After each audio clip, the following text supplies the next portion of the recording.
बंगाल चुनाव में मिली करारी शिकस्त के बाद अब टीएमसी के अंदर का गुस्सा और बगावत पूरी तरह सड़कों पर आ चुका है। बंगाल की राजनीति में आए दिन बड़े अंदरूनी खुलासे हो रहे हैं। ममता बनर्जी की सबसे पुरानी और बेहद खास सहयोगियों में शामिल सांसद डॉक्टर काकोली घोष दस्तीदार ने अब पूरी तरह बगावती तेवर अपना लिए हैं और उन्होंने इस्तीफा देकर पूरी पार्टी में हड़कंप मचा दिया है। टीएमसी की वरिष्ठ सांसद काकोली घोष दस्तीदार ने पार्टी के राज्य अध्यक्ष सुब्रत बख्शी को एक पत्र लिखा है। उन्होंने पार्टी के सभी संगठनात्मक पदों और जिम्मेदारियों, जिसमें राष्ट्रीय महिला अध्यक्ष का पद भी शामिल है, उससे इस्तीफे की घोषणा कर दी है। अपने इस पत्र में उन्होंने साफ इशारा किया है कि पार्टी के अंदर सब कुछ ठीक नहीं चल रहा है। उनके इस कदम ने साफ कर दिया है कि टीएमसी का शीर्ष नेतृत्व अब ममता बनर्जी और अभिषेक बनर्जी की कार्यशैली से पूरी तरह परेशान हो चुका है।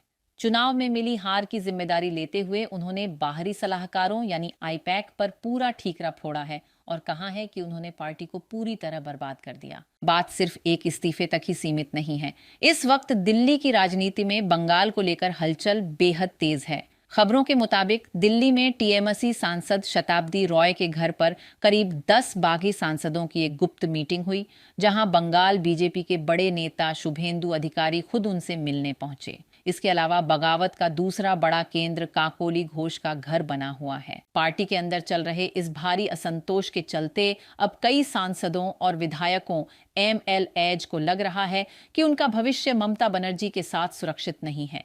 इसी वजह से काफी नेता अब बीजेपी के संपर्क में हैं और टीएमसी के टूटने की आशंका बेहद गहरा गई है। इस पूरी बगावत और अंदरूनी कलह से नाराज ममता बनर्जी ने भी बागियों को घेरने के लिए एक नया तरीका अपनाया है। उन्होंने सोशल मीडिया पर बंगाली भाषा में एक कविता पोस्ट की है, जिसका शीर्षक है गिरगिट। इस कविता के जरिए उन्होंने उन नेताओं पर निशाना साधा है जो वक्त देखकर रंग बदल रहे हैं। लेकिन जानकारों का मानना है कि कविता लिखने से अब बात नहीं बनने वाली, क्योंकि जमीन पर बीजेपी का कुनबा लगातार मजबूत हो रहा है और टीएमसी के नेताओं का भरोसा अपनी ही पार्टी से पूरी तरह उठ चुका है।